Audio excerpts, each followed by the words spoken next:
4 days of excitement, that's right. Wednesday the 7th through Saturday the 10th. You've got to be at the 2012 MAC Basketball Tournament, brought to you by First Energy. For tickets, go on the website, theqarena.com. You'll see action like this, where Zeke Marshall and the Akron Zips, in overtime, bested Kent State to win the MAC championship on the men's side 1 season ago. Was that March of 2011? That was a great game. Wow, man. Already a year. Michael Regis, Steve Mix, welcome back to our Hyundai studios here in downtown Cleveland. All right, we've gone through the top 4 seeds. Steve, let's take a look. There were some tremendous efforts in that battle for seeds 5 and 6 that culminated with Eastern Michigan by virtue of a Bowling Green loss, grabbing that 5th seed.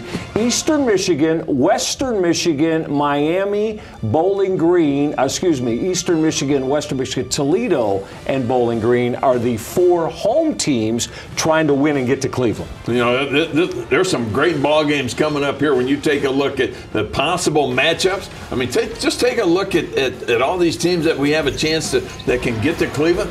Eastern Michigan won the MAC West, little 2-3 zone. Daryl Lampley getting the job done for Eastern Michigan.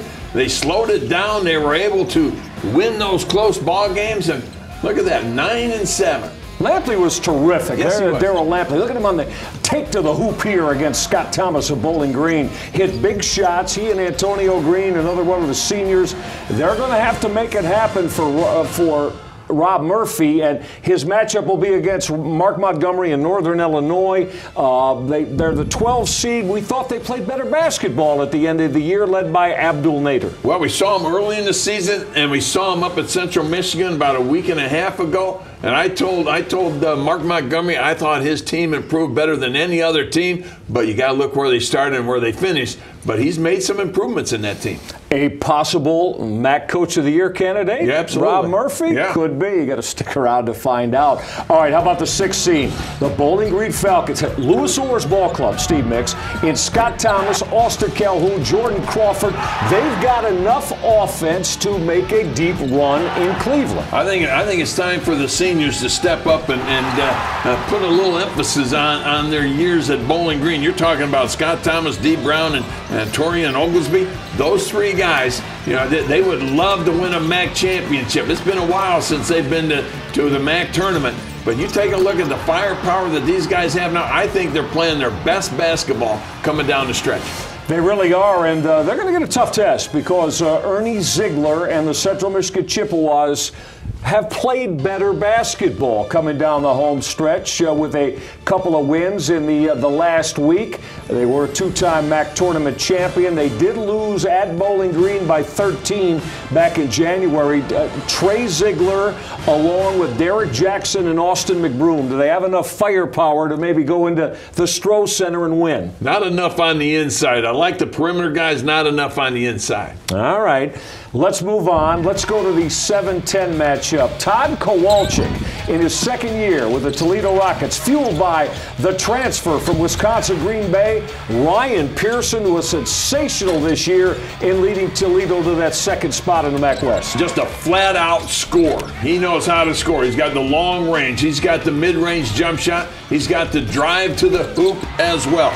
And then you start adding Curtis Dennis along with that, and Julius Juice Brown getting the job done. Those 3 guys have led this team to what we haven't seen in Toledo in the last couple seasons. They'll face the 10th seed, and again, is there anyone in the Mid-American Conference that has had better moments in downtown Cleveland than Charlie Coles? Probably the answer to that might be no. Now, they've got to go on the road and win in Toledo's Savage Arena. We'll see if they can get that done and then get into Cleveland, of which they're very familiar with, the building and big moments for the Miami program. Well, Charlie Coles knows how to win. You know, I would love to see what he has to plan for tonight against Toledo.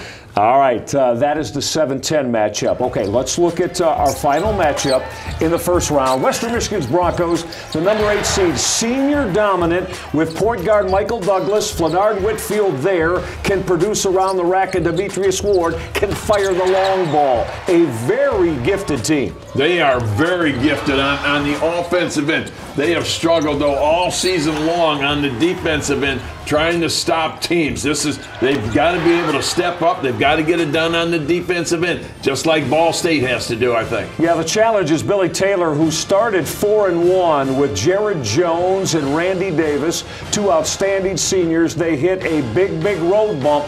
Now can they turn it around? They have a tremendous, as you see, 7 MAC tournament championships going all the way back into the 80s, which is the most of any program in the MAC. All right, you're through all the matchups. Are you ready to let everybody know who's the best of the best? I'm ready. Let's go. The best of the best in the Mid-American Conference. Steve Mix, yours truly, with our all-MAC selections. This was not easy to pare down. We will reveal when we come back.